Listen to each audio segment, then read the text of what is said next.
Hey, and welcome back to another cool tool show and tell. Today my guest is Paulo Coleman. Paulo is a woodworker and a builder based out of Cambridge, Massachusetts. He specializes in reusing old material and applying historical and cross-cultural tools and techniques. Paulo, what'd you bring to show us today? Today I brought another measuring device.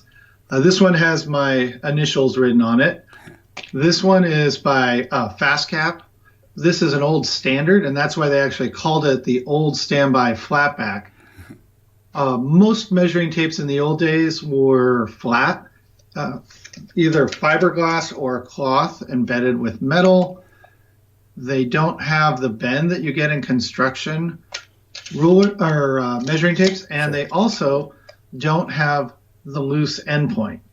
Whenever you're using measuring tape, you know there's about 1/8 of an inch pull. Yeah. When you lay it down to catch, you have to, if you're pushing up with a tape measure, you need to add this. This one's solid. So where the tape comes down to, let's say, 2 inches, is exactly 2 inches.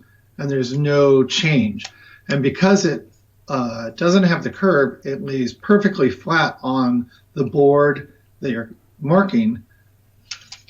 That makes it that much accurate, because if you're using measuring tape, you notice it bows up on the side. It has to do with its flex and how it can hold together. Sure. But that makes it very inaccurate when you're reaching over and trying to mark it, because that bow gives you kind of an optical illusion. Whereas this works much more like a ruler. It's exactly where it needs to be.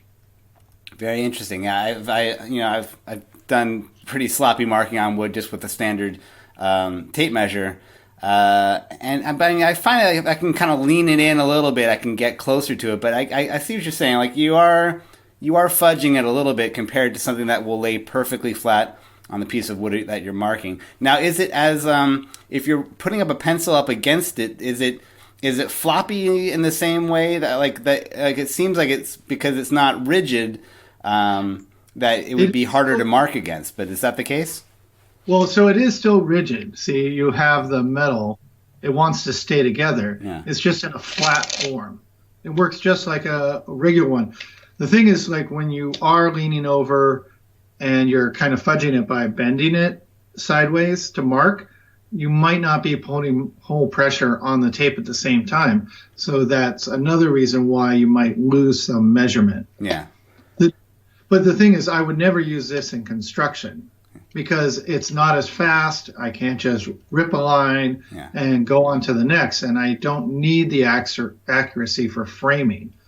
Whereas if I'm doing cabinetry work, 1/64th is a huge problem if that keeps adding up over my measurements, right, and then my box is like this. So it really just depends on the work you're doing. I like also the FastCap measuring tapes because they have a pencil sharpener in the end. And some companies also make little paper tabs that go on these, like Post-it notes. Mm-hmm. So you can rip them off and write, your new measurements and put that on something and then walk away. Yeah. Now, is the little surface that you have your initials on, is that also a writing surface that you can kind of use your pencil on and erase off of? I've used some FastCap stuff or other alternatives that have kind of an erasable surface.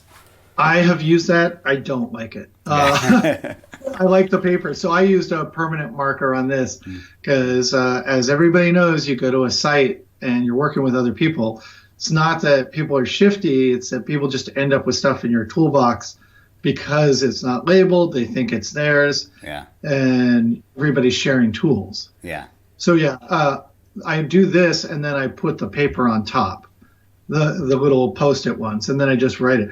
Right. Because the upside of that is I can pull it off and put it on the object I'm measuring if I don't want to write on the object. Yeah.